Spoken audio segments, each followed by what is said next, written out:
Eis aí, abençoados, o tema do nosso estudo nesta manhã. Já estamos no céu. Esse é o tema de hoje. Já estamos no céu. Nosso versículo, o versículo inicial, né, melhor dizendo, do nosso estudo de hoje, é Efésios capítulo 2, versículo 6. Antes de nós lermos, abençoados, vamos dirigir aos irmãos que estão assistindo pela gravação. Quero louvar a Deus pela vida de vocês, glorificar a Deus por tantos irmãos novos que estão se achegando agora, se inscrevendo em nosso canal, participando desse maná maravilhoso, dessa verdadeira ceia espiritual, que é a revelação da graça. Sejam todos muito bem-vindos. E se você não é inscrito em nosso canal, fica o convite, amado, para você se inscrever. Embaixo do vídeo aqui no YouTube, você encontra o botão de se inscrever e ao lado tem o famoso sininho, né? Você se inscreve e marca o sininho. É fundamental, tá? É gratuito e é coisa de um segundinho, amado. É só clicar nesses dois botõezinhos. Você vai estar inscrito no canal e também vai estar dizendo para o YouTube que você quer receber o nosso conteúdo, né? Então, sempre que tivermos ao vivo ou quando postarmos um estudo ou um outro programa no YouTube, você vai receber uma notificação, tá? Então, marca o sininho e se inscreve primeiro, claro, e marca o sininho para você estar sempre em contato com o nosso conteúdo.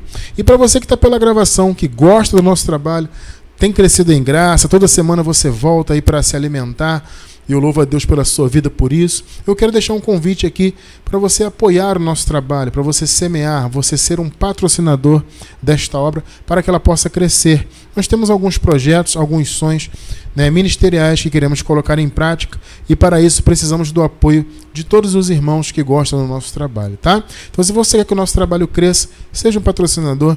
Aqui embaixo do vídeo no YouTube você encontra um link Seja um Semeador, tá? Embaixo do vídeo você vai encontrar diversos links.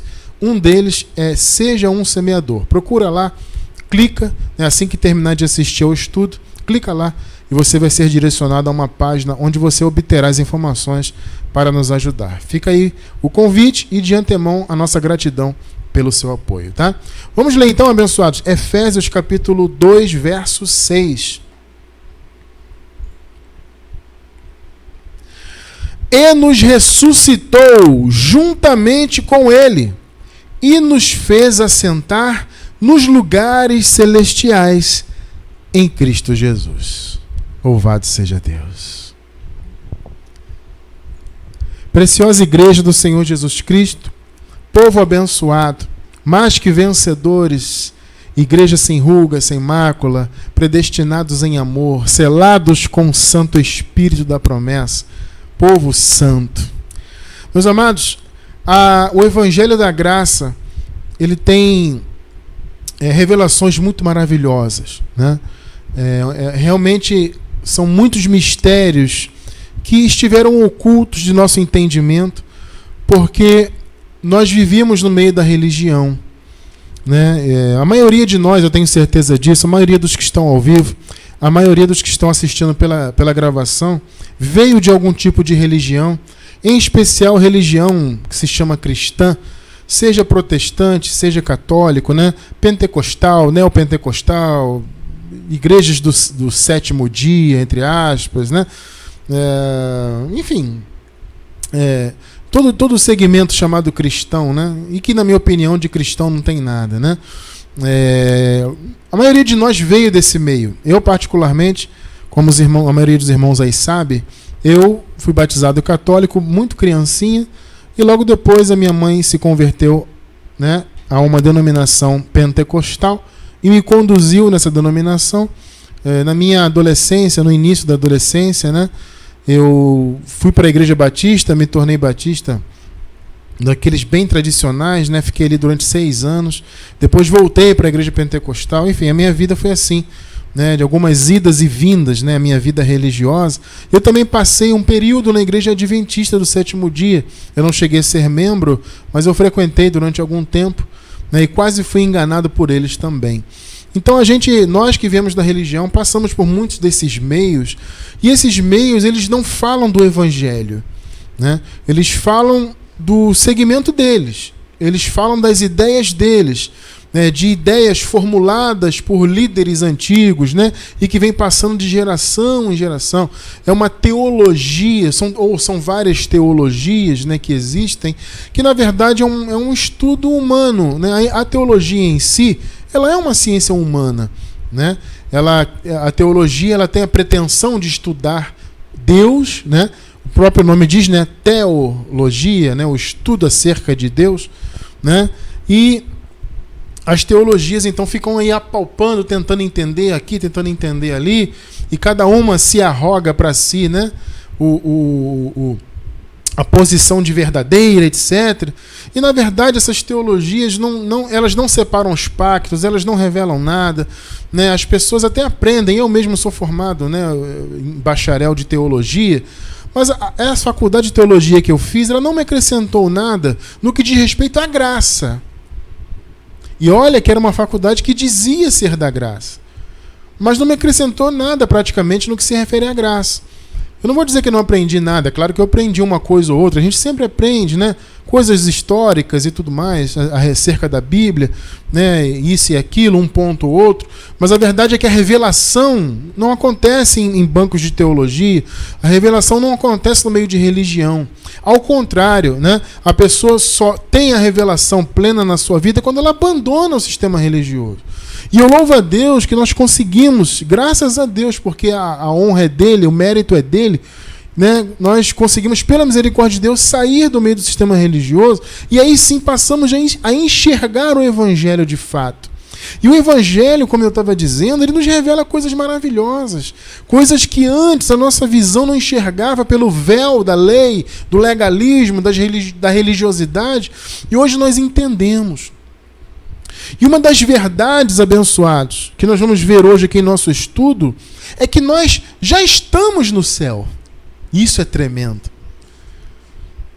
Você vê que as pessoas no meio da religião aí cristã, elas esperam ainda, quem sabe, talvez, irem para o céu.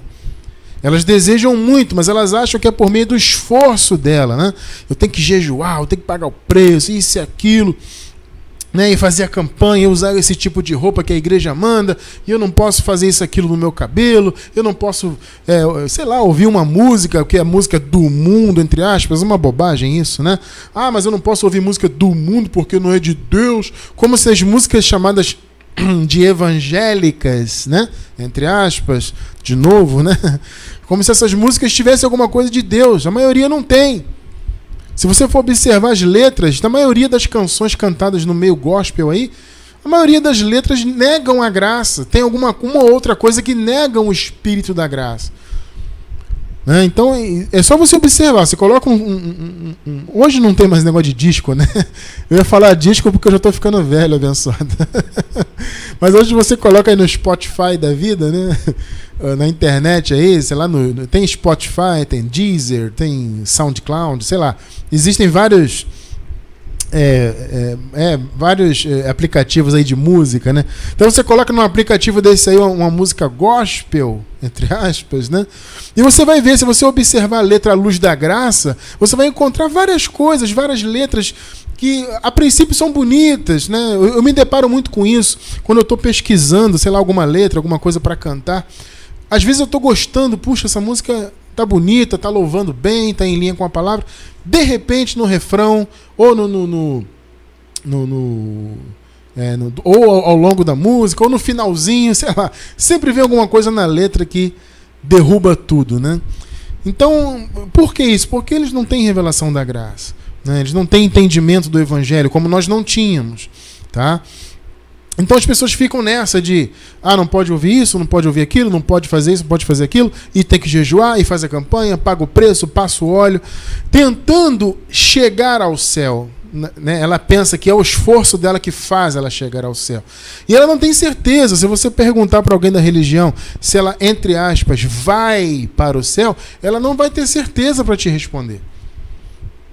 Porque, na verdade, ela não sabe que, espiritualmente, sendo ela uma ovelha, ela já está lá. Amados, quando você conhece a graça, você percebe o quão longe da verdade está o sistema religioso, né? quanto mais você se aprofunda na graça, quanto mais você adentra nesse entendimento, mais você percebe o quão enganado esse povo está. Infelizmente, por isso que nós estamos aqui lutando por essa graça, para pregar essa palavra, para ver se o povo desperta de uma vez por todas. Então eles estão aí buscando, né? Eu quero ir para o céu, eu quero ir para o céu, e faz isso e faz aquilo, e o pastor diz que se não se esforçar não vai para o céu, não vai ser salvo. Eu louvo a Deus pelo conhecimento da graça, porque a graça nos revelou que nós não vamos para lá, nós já estamos lá. E eu louvo a Deus por isso, espiritualmente. Então, abençoados, eu quero ler com vocês aqui um pedacinho desse contexto do que acabamos de ler. Nós vamos ver que o Senhor, o que o Senhor fez ao morrer e ressuscitar? Ele trouxe vida espiritual aos eleitos que estavam mortos em pecados antes da cruz. Tá? Isso não se refere, o que nós vamos ler aqui agora, não se refere a nós atualmente. Eu já vou explicar isso. Isso se refere aos irmãos que viveram ainda antes da cruz, aos irmãos que pertenceram ali à igreja primitiva e aqueles irmãos que também viveram lá na época do Antigo Pacto, né? Isso não se refere a nós hoje, e já vou falar disso daqui a pouco. Então, vamos ler aqui um pedacinho do contexto, vamos ler Efésios capítulo 2, o versículo 1. Vamos lá. Ele vos vivificou. O que é vivificar? É dar vida, tá? Ele vos vivificou, estando vós mortos nos vossos delitos e pecados. Olha só, qual era a condição do povo? Note uma coisa, amado. O Paulo aqui, ele não está escrevendo para nós hoje. Graças a Deus que as cartas de Paulo chegaram até nós e nós podemos hoje retirar o entendimento da graça das cartas do apóstolo. Só que quando ele escreveu isso aqui, ele não estava pensando no futuro, que essa carta chegaria ao futuro. Não, amado, ele estava simplesmente escrevendo uma carta para uma igreja. Tá? Esse é o ponto. Tá bom? Então, o apóstolo Paulo estava se referindo àqueles irmãos daquela época. Por quê? Porque aqueles irmãos, os irmãos que compunham a igreja primitiva, que estavam ali começando a receber o evangelho, começando a ouvir falar de Jesus, e por meio de Paulo ouvir falar da graça e tudo mais, esses irmãos haviam nascido ainda debaixo do pecado. Nós sabemos que na cruz o Senhor Jesus aniquilou o pecado. Se você encontra isso em Hebreus capítulo 9, versículo 26, o Senhor aniquilou o pecado pelo sacrifício de si mesmo, como diz a palavra.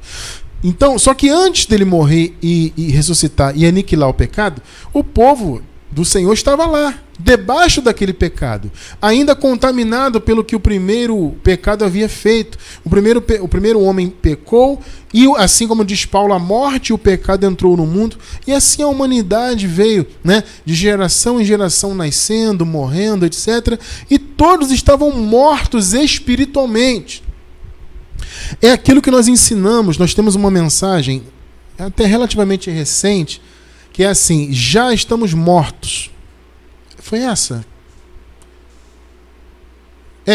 Não foi essa. Essa também é maravilhosa. Eu vou deixar embaixo do vídeo no YouTube. Já estamos mortos. Mas tem um outro tema, amado, que eu não me lembro agora, mas eu vou me lembrar. Eu vou deixar embaixo do vídeo no YouTube para vocês na gravação, que explica o seguinte: que antes da cruz era o contrário.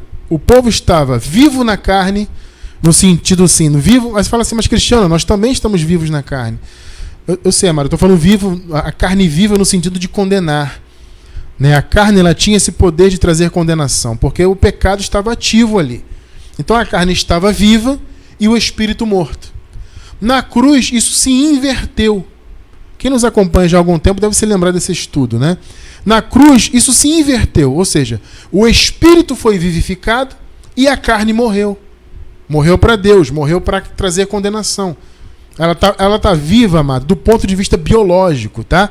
A nossa carne está aqui viva do ponto de vista biológico, mas ela está morta para Deus, ela já morreu, nós já estamos mortos. Eu acho que é essa mensagem mesmo, aliás, que eu falo disso. Eu não estou bem lembrado, amado, porque são muitos temas, mas os temas que tiver a ver com o que eu estou falando, eu vou deixar embaixo do vídeo no YouTube na gravação, tá? Então isso se inverteu, ou seja, antes da cruz o povo estava morto espiritualmente, o que Paulo acabou de falar aqui, nós acabamos de ler, estando vós mortos nos vossos delitos e pecados. Ou seja, o povo estava morto nos pecados porque o pecado estava em vigor. Na cruz, o Senhor aniquilou o pecado. Aniquilar, em Hebreus 9:26, a palavra aniquilar, o verbo aniquilou, né, ele vem do grego atetesis, significa tornar obsoleto, ultrapassado, sem valor, sem efeito. Ou seja, o Senhor fez o quê? Ele tornou o pecado sem efeito de condenação. Por isso que a palavra diz, agora nessa nova aliança, nenhuma condenação há. Ou seja, apesar de nós termos uma carne que gosta de errar o alvo, né? Porque pecar é isso, é errar o alvo, é cometer erros, é errar o caminho. A carne gosta disso e ela, infelizmente, pratica esse tipo de coisa, né? Nos leva a praticar e nós lutamos contra a carne, obviamente. Né? Ou seja, ela está morta para Deus no que tange a condenação, mas ela, para nós aqui nesse mundo material, ela ainda age, né? E ela atua contra nós. É o espírito contra a carne, como o apóstolo Paulo diz, né? Essa batalha que há. A nossa alma está lá no meio, de um lado está a carne, do outro lado está o espírito, e esses se opõem um ao outro, como o apóstolo Paulo escrevendo aos Gálatas diz, né? Então, antes da cruz, o povo estava morto espiritualmente, por isso Paulo diz, né, vocês estavam mortos nos vossos pecados, morto espiritualmente, tá? E o Senhor fez o quê? O Senhor os vivificou. Então Deus, em Cristo Jesus, trouxe vida espiritual para aquele povo que estava morto. Nós que nascemos depois da cruz, nós já nascemos vivos espiritualmente. A nossa experiência enquanto igreja, na nova aliança, é diferente de quem nasceu ainda na antiga aliança, amado. Recentemente nós pregamos sobre isso, inclusive. A experiência é diferente, né? Na época nesse dia que nós pregamos isso, eu trouxe até uma metáfora que muitos irmãos gostaram, inclusive. Eu trouxe a metáfora de uma casa, né? Então eu falei assim, amados, imagine uma casa toda quebrada, toda suja, toda ruim, toda mal cheirosa. E imagine um casal. Esse casal representa o povo que viveu antes da cruz, né? Então esse casal viveu muitos anos nessa casa imunda, podre, caindo aos pedaços. De repente alguém com muito amor resolveu reformar aquela casa. De graça, gratuitamente. Não, vou reformar, eu amo vocês, eu vou reformar essa casa. E vê essa pessoa e praticamente deu uma casa nova. Na verdade ele nem reformou, vamos melhorar a metáfora, né? Na verdade ele nem melhorou essa casa, ele deu uma casa nova para esse casal. Uma casa linda, cheirosa, com toda a estrutura maravilhosa. Ou seja, ele renovou a vida daquele casal. Então aquele casal viveu a mudança de uma casa velha para uma casa nova, né? Aí esse casal posteriormente teve um filho. Esse filho representa nós que nascemos já na nova aliança. Ou seja, o filho nasceu já numa casa nova. Então ele não experimentou a mudança de uma casa velha para uma nova. Ele já nasceu na nova. Ele já nasceu com os benefícios da casa nova. Com ar-condicionado, com toda a estrutura, com toda a alimentação, com tudo perfeito. Então, metaforicamente é isso. Nós somos essa criança. E o casal é o povo que nasceu antes da cruz. Ou seja, eles viveram um período terrível, né? De pecado, de ausência de Deus, não tinham o Espírito Santo, estavam debaixo de condenação, mortos espiritualmente, e aí veio e o Senhor deu uma casa nova para eles. Então eles viveram a transição da casa velha para a casa nova. Nós não, nós já nascemos na casa nova. Então eu não posso dizer que Deus me vivificou no sentido espiritual. É tremendo isso, né? Se você fala isso para alguém, a pessoa desatenta, ela vai ficar até escandalizada, né? Mas como assim, Cristiano? Como é que você fala que Deus não nos vivificou? É porque nós já nascemos vivos espiritualmente. Quando nós nascemos nesse mundo, já nascemos vivos do ponto de vista espiritual. Por quê? Porque o Senhor já tinha feito a obra. Ele já tinha dado a casa nova. Que no caso representa a nova aliança. A nova aliança já estava de pé, amado. Então eu já nasci com a obra consumada, você já nasceu com a obra consumada. É bom você separar isso na tua mente. Para a gente entender a palavra do Senhor, amados, nós temos que nos posicionar no texto bíblico, observando o contexto desse texto, o contexto histórico, contexto cultural. Você tem que posicionar sua mente no tempo, saber quando foi escrito, para quem foi escrito. É assim que se entende a palavra, principalmente o Evangelho, tá? Então o apóstolo Paulo diz, ele, o Senhor, vos vivificou, ou seja, eles estavam mortos nos pecados e o Senhor deu vida a eles. Vamos ler agora os versículos 5 e depois o 6 de novo. 5 agora. Estando nós ainda mortos em nossos delitos, nos pecados, olha só, nos vivificou juntamente com Cristo. Olha que maravilha, pela graça sois salvos. Ou seja, aquele povo diante da cruz foi vivificado junto com Cristo. Eles estavam mortos, Cristo ressuscitou e espiritualmente os ressuscitou também. Eles passaram a ter vida no espírito. A carne morreu e o espírito foi vivificado. E assim eles foram ressuscitados espiritualmente. Versículo 6. Vamos ler de novo, né? Sim. Versículo 6. E nos ressuscitou juntamente com ele, aí ó, e nos fez assentar nos lugares celestiais em Cristo Jesus. Ou seja, aquele povo, amado, foi ressuscitado espiritualmente, eles estavam mortos. Cristiano França, nós que nascemos na casa nova, que já nascemos na nova aliança, nós fomos ressuscitados? Não, nós nunca estivemos mortos espiritualmente. Eu posso dizer, figurativamente, que nós fomos ressuscitados do ponto de vista da mente. Não é, abençoada? Eu posso dizer isso, porque a nossa mente, entre aspas, estava morta, no sentido de não conhecer a graça, né? Antes de conhecer a graça, eu estava morta, gente, isso é metafórico, tá? Figurativamente. A nossa mente estava morta, no sentido assim, não conhecia a graça, não sabia o que era a graça. Então a mente foi, entre aspas, ressuscitada. Nesse sentido eu posso até dizer, mas veja bem, é um sentido figurativo. Agora, de fato e de verdade, nós não fomos ressuscitados no Espírito. Já nascemos com o Espírito vivo, graças a Deus, graças à obra de Cristo, realizada na cruz do Calvário. Então aquele povo diante da cruz fora ressuscitado, amados. Eles passaram a ter vida no Espírito deles e o que é importante, eles foram assentados em lugares celestiais. Aqui que está o ponto de hoje. O povo foi trazido do império das trevas para o reino. Logo, logo a gente vai ler isso aqui. Eles foram assentar. O que significa isso? Veja bem, abençoados. Assentar em lugares celestiais, como está aqui em português, o assentar vem do grego sugatso. Essa palavra do grego significa fazer as pessoas se assentarem juntas. Tá?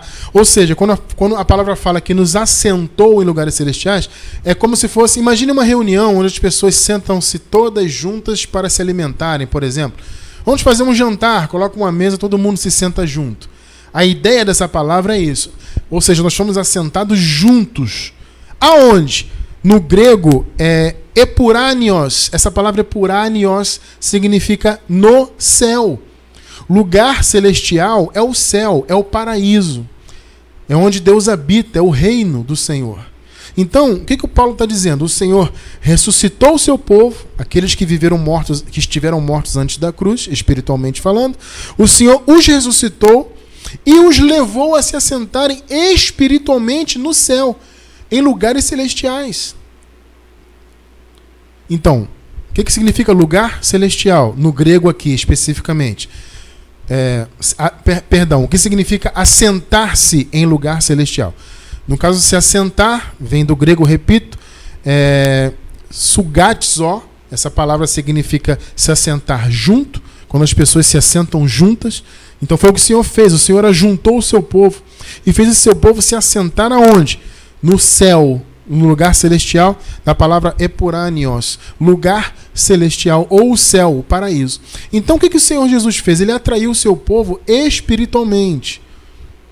Tá? É o nosso caso também. Nós nascemos nesse mundo vivos espiritualmente e nosso espírito já no céu reconciliado. Esse é o ponto. Entende isso? Nosso espírito já está sentado em lugar celestial também. Aí você vai pensar assim, mas o abençoado cristiano, se nós já estamos no céu, o que falta para nós? Para nós falta um corpo glorificado. Nós estamos no céu espiritualmente, nosso espírito está no reino de Deus. Mas nós precisamos habitar um corpo glorificado, que é a promessa de Deus. Isso ainda não ocorreu para nós, é o que falta. Para que isso ocorra, nós temos que depositar este corpo atual. Esse corpo tem que morrer para que nós recebamos um corpo novo. O apóstolo Paulo, escrevendo aos Coríntios, ele explica isso. Né? Ele usa a metáfora da semente. Né? Então ele diz que é como se esse corpo atual fosse uma semente, ele vai ser plantado, ou seja, Paulo faz uma alusão à morte, ao sepultamento. Então o corpo é plantado, e claro, isso é metafórico, né? E para colher um corpo novo. Ou seja, assumir um corpo glorificado é uma consequência da morte deste corpo atual. Então o que falta para nós é isso. No futuro, quando Deus assim permitir, nós deixaremos este corpo e aí sim habitaremos fisicamente no paraíso, em um corpo glorificado. Por enquanto, nós estamos espiritualmente. Fisicamente, estamos ainda aqui na Terra. Vocês estão entendendo bem isso, né? Então, eu estou falando do ponto de vista espiritual. Nós já estamos no céu. Então, você, amado, você não vai para o céu. Você já está lá. Entende isso? Aquele povo, diante da cruz, sim, eles foram conduzidos espiritualmente ao paraíso. Eles foram assentados em lugares celestiais. Nós já nascemos nesta condição, nessa vida aqui terrena. Fisicamente estamos na terra, espiritualmente estamos no céu. Porque, na verdade, abençoado, você vai ver isso daqui a pouco, não há mais diferença nesse sentido entre o céu e a terra. Céu e terra são uma só realidade. Porque as pessoas podem se perguntar assim, mas abençoado, como é que eu estou fisicamente na terra? Como é que eu posso estar no céu? Céu e terra não são coisas diferentes. Veja bem, amados, antes da reconciliação, sim, o céu e a terra estavam divorciados. Né? Nós sabemos que o pecado do primeiro homem trouxe condenação para o cosmos, para a criação. A palavra diz, né, o Senhor disse, maldita é a terra, é a criação, por tua causa. Então a criação se tornou maldita e ela foi separada de Deus. Não havia, então, uma relação direta, né? Deus estava distante da sua criação. Por isso que o Espírito Santo, por exemplo, não habitava no povo antes da cruz. A palavra diz que ele vinha sobre, não tem esse termo, né? E veio sobre ele, vinha sobre o profeta, vinha sobre os juízes, né? Sobre os reis de Israel. Ele vinha sobre, mas o Espírito não habitava, porque havia uma separação, havia um abismo muito grande que o pecado trouxe. Só que, amado, veja bem, quando o Senhor morreu na cruz, ele reconciliou consigo o mundo, o cosmos. Então a criação foi atraída de novo para Deus. Então hoje, amado, não há diferença nesse sentido entre céu e terra. Vocês podem notar que hoje o Espírito Santo habita também na terra, porque ele habita em nós. Vocês estão compreendendo? Você não está na terra, eu não estou na terra, nós não estamos na terra? Estamos. E o Espírito habita em nós. Então você vê que o céu e a terra, a criação como um todo, a gente fala terra porque a terra é o foco, né? É aqui que Deus colocou o centro, né, de toda a sua criação, que colocou o homem, etc. Então a terra, nesse caso, ela é de fato o centro. Mas nós sabemos que, na verdade, existe um vasto universo por aí, né? Só que nós estamos falando da terra, né? Quando fala da terra, fala da criação como um todo, tá bom? Vamos facilitar assim o raciocínio, né? Então, o Senhor reconciliou consigo a terra de novo. 2 Coríntios 5,19. Vejam, pois que Deus estava em Cristo, veja só, amado, reconciliando consigo o mundo. Ó, mundo aqui é no grego cosmos, é a criação. Veja só, a criação estava maldita. Maldita é a terra por tua causa. O que o Senhor fez? Ele reconciliou consigo o cosmos. Então, o Senhor não reconciliou apenas os seus eleitos na cruz, as pessoas eleitas. Ele reconciliou a criação, o universo todo, a terra, a criação como um todo. Aí veja, não imputando aos homens os seus pecados. Olha que tremendo isso. Note, Deus não está imputando aos homens mais os seus pecados, amado. Estamos livres do pecado. E nos encarregou da palavra da reconciliação. Glória a Deus. Estamos aqui pregando a reconciliação. Agora veja, reconciliando consigo o quê? O mundo. Então o mundo foi reconciliado. Céu e terra, que estavam separados pelo pecado, foram atraídos, foram reunidos. Então não é estranho você imaginar que você está na terra fisicamente e que você já está no céu espiritualmente, porque é uma realidade só. Não há mais divórcio, não há mais separação. Amém? Vocês estão entendendo isso? Não há mais separação, abençoados. Eu quero ler um versículo com vocês. Olha só, para você se atentar, caso você não tenha se atentado a isso ainda. Vocês se lembram da oração chamada de oração do Pai Nosso, né? Essa oração, nós sabemos, é uma oração profética, né? E todos os pedidos que Jesus ensinou ali já foram concretizados, né?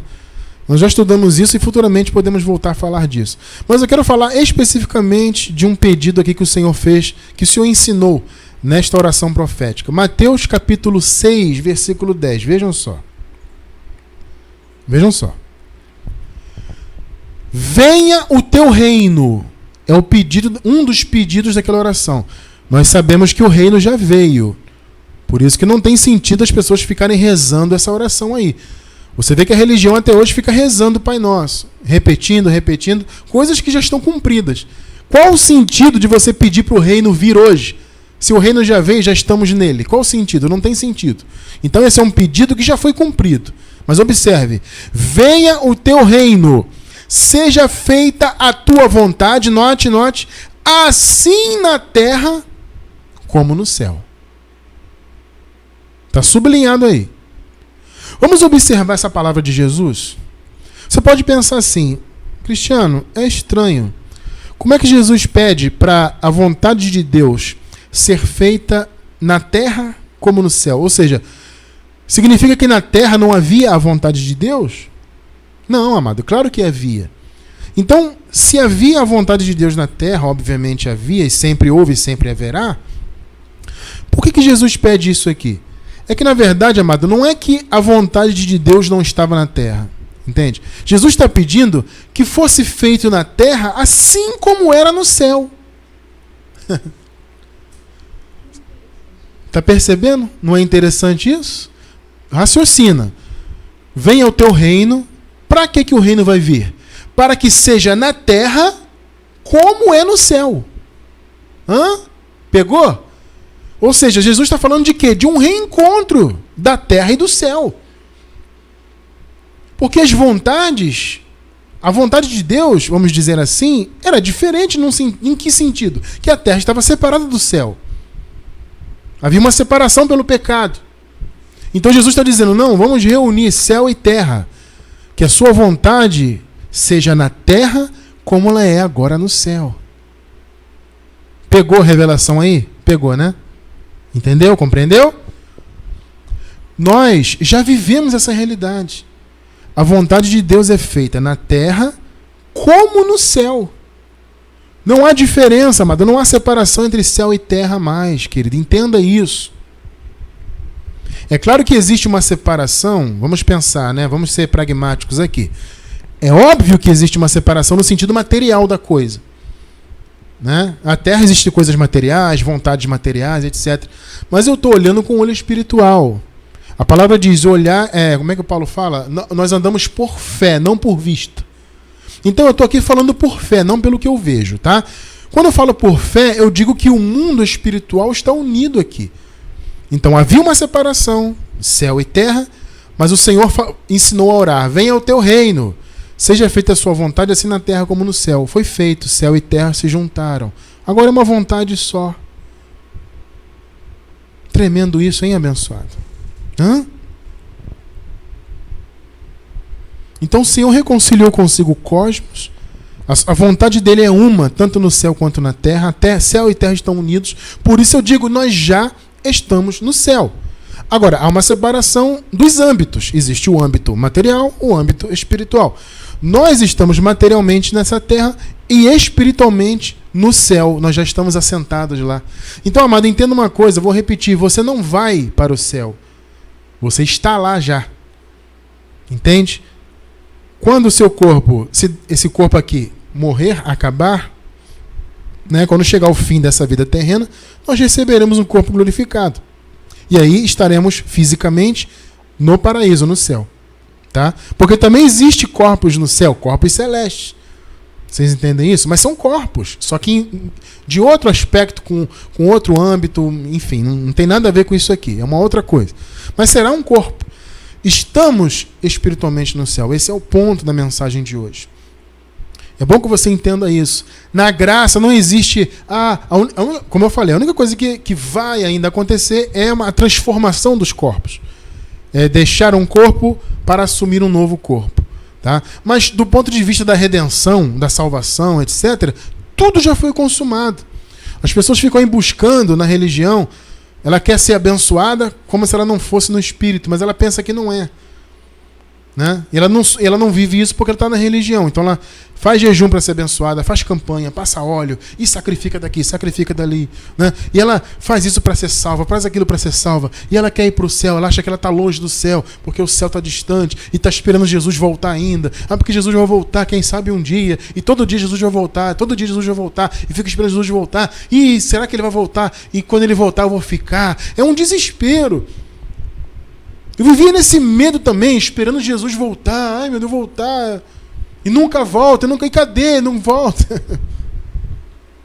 Você vê como o povo está perdido, né? Eles não sabem que tudo já foi consumado. No ano 70 tudo foi consumado. A graça foi plenamente estabelecida, a lei foi destruída quando aquele templo de Jerusalém veio abaixo, tudo acabou. Houve ali a parousia de Jesus, o julgamento final contra Israel. Tudo foi consumado, mas o povo está esperando para o futuro. Vai vir, vai acontecer, vai explodir, o mundo vai acabar. Ai meu Deus, eu vou ficar, porque eu não estou no céu. Esse desespero religioso é porque falta revelação. Porque eles não entendem que a vontade de Deus já está feita na terra e no céu, é igual. Seja feita a sua vontade assim na terra como lá é no céu. Isso já é uma realidade, porque o reino já veio. O reino já veio. Nós já fomos transportados para ele. E, amado, havia promessas no Antigo Pacto sobre isso. Sobre essa mudança de realidade e sobre o fato de nós já estarmos em lugares celestiais. Havia promessa para isso já. Veja só, vamos ver aqui 2 exemplos. Vamos ver a promessa e o cumprimento. Salmos 107, versículo 14. Vejam só. Olha aqui a promessa. Tirou-os das trevas. Está falando daqueles que estiveram lá antes da cruz, né? Em trevas, né? Debaixo do pecado. Tirou-os das trevas, da sombra da morte. Graças a Deus. E quebrou-lhes as prisões. Olha a promessa. Não foi o que Jesus fez com o povo que estava preso lá? O povo antes da cruz estava em trevas, estava na sombra da morte, estava prisioneiro do pecado, da condenação. Então havia uma promessa, tirou-os das trevas, da sombra da morte, quebrou-lhes as prisões. Veja agora o cumprimento. Colossenses, capítulo 1, versículo 13. Pois ele nos resgatou do domínio das trevas. Algumas versões têm império das trevas. A palavra domínio ou império, no grego, ela significa o Estado. Como se, por exemplo, o Estado brasileiro. Né? Quando você habita um Estado, você está submetido àquele Estado. Né? Você está submetido às leis, aos impostos, a tudo que aquele Estado impõe. É esse o sentido aqui. Então, realmente era um domínio. Aliás, essa tradução domínio, acho que é até bem mais correta. Né? Era um domínio das trevas mesmo.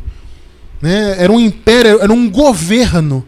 O Estado também se refere a isso, né? A governo. Então era um governo da treva, era um império, era um domínio.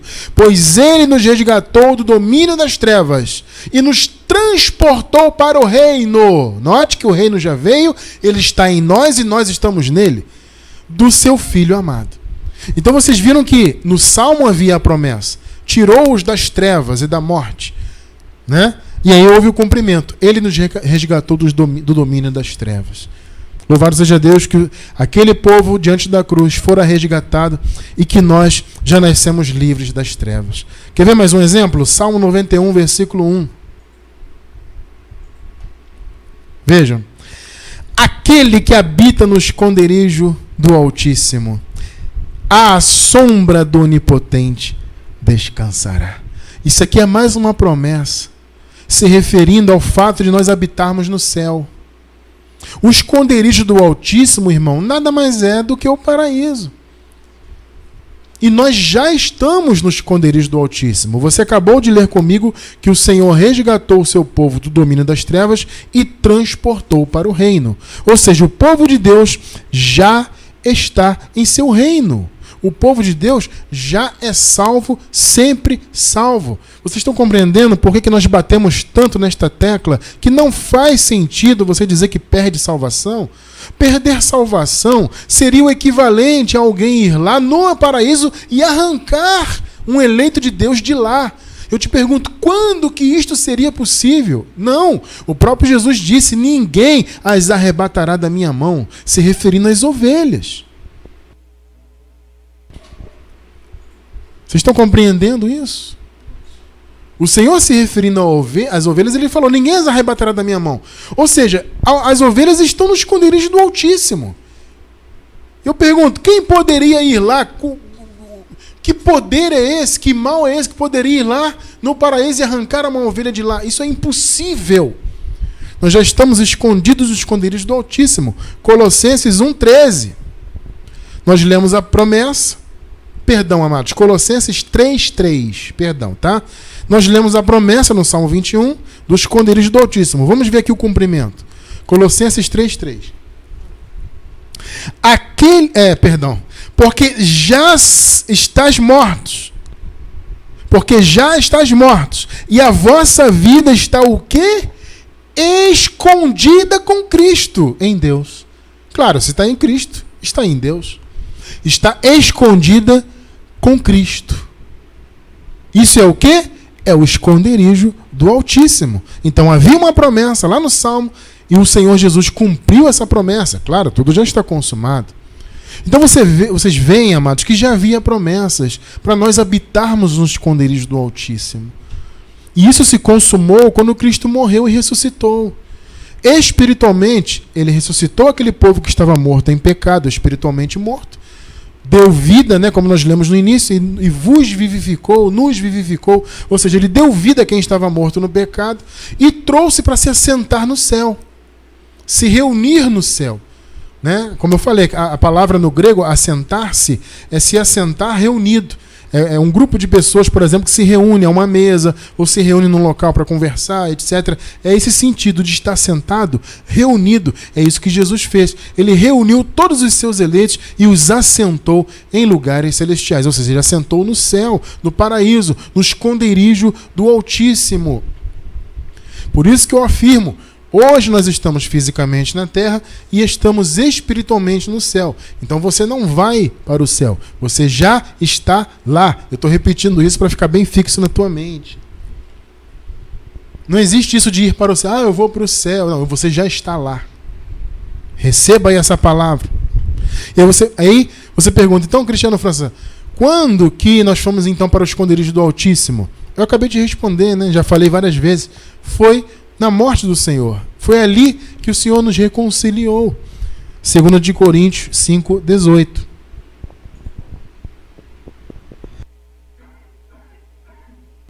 Vamos lá.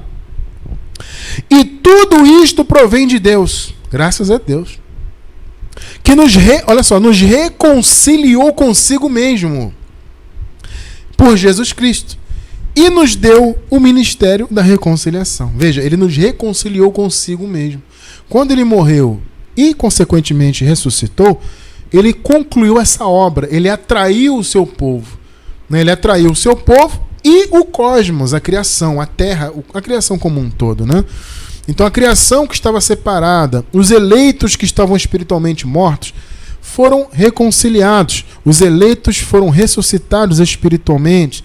Nós já nascemos vivos espiritualmente, já nascemos reconciliados. Nós que vivemos depois do ano 70, principalmente, depois que a graça foi plenamente estabelecida, depois que o período transitório acabou, né? Nós vivemos hoje plenamente o tempo da graça e para sempre viveremos, né? E eu louvo a Deus por esta posição e por conhecer isso. Porque, repito, no meio da religião a gente não conhecia, a gente não sabia o que era isso. Nós vivíamos querendo ir ainda para o céu, esperando isso, esperando aquilo, e jejuando, e vai no monte, passa o óleo, sacrifica, porque a gente não sabia dessa nossa posição. O Evangelho da Graça é maravilhoso porque ele nos revela a nossa posição. Ele diz quem somos, de onde viemos, onde estamos e para sempre estaremos, que é no reino de Deus. Então hoje, pela graça, você sabe que você é um cidadão do céu, né? Quando Paulo fala, nossa cidade está nos céus, ele está falando da origem, não do destino, ainda que o destino também seja o céu.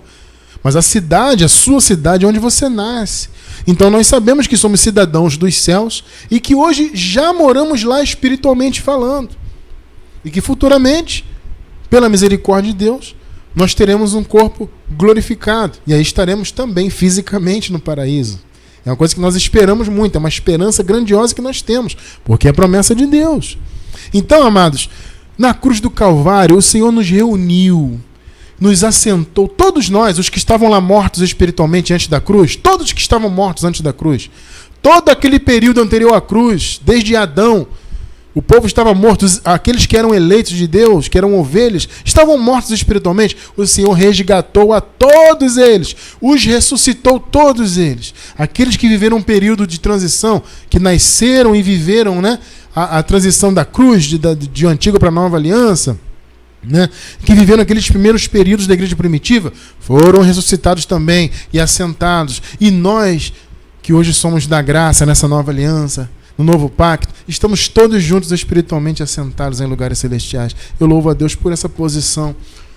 Estamos reunidos em Cristo. Por isso eu encerro com Efésios 1, capítulo 10. Vejam.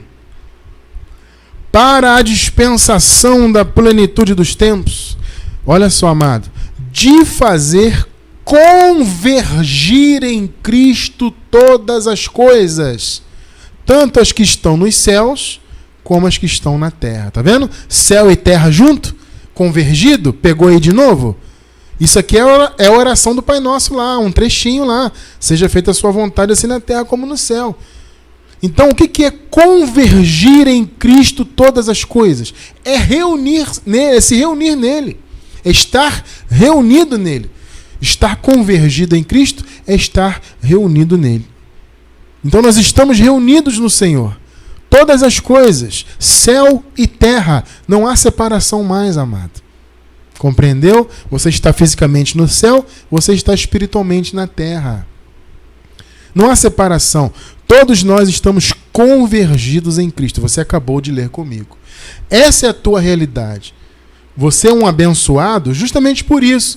É por isso aqui, amados, que nós falamos tanto que ser abençoado não tem a ver com coisas materiais. Recentemente nós pregamos sobre isso, né? Nós falamos da verdadeira prosperidade. Se eu não me engano, foi até a mensagem passada, né? O estudo passado, se eu não me engano. A verdadeira prosperidade é isso. É conhecer a graça, é conhecer essa posição maravilhosa. Ser abençoado é isso, é saber que você já está no céu. Você está passando um período aqui na terra físico, pela vontade de Deus, pela determinação de Deus. Deus determinou, né, e permitiu aqui o seu nascimento. Você está cumprindo aqui o desígnio de Deus.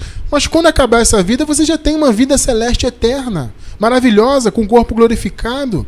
Você já está no céu espiritualmente falando. Então você não vai para lá, você já mora lá. O céu é a tua cidade, o céu é o teu país. Percebe isso? Essa é a posição, amado, dos eleitos de Deus. E graças ao Senhor, nós que estamos em graça, já sabemos disso e já podemos usufruir desse conhecimento, sabendo que somos cidadãos dos céus e que já estamos lá, assentados para sempre, em nome de Jesus.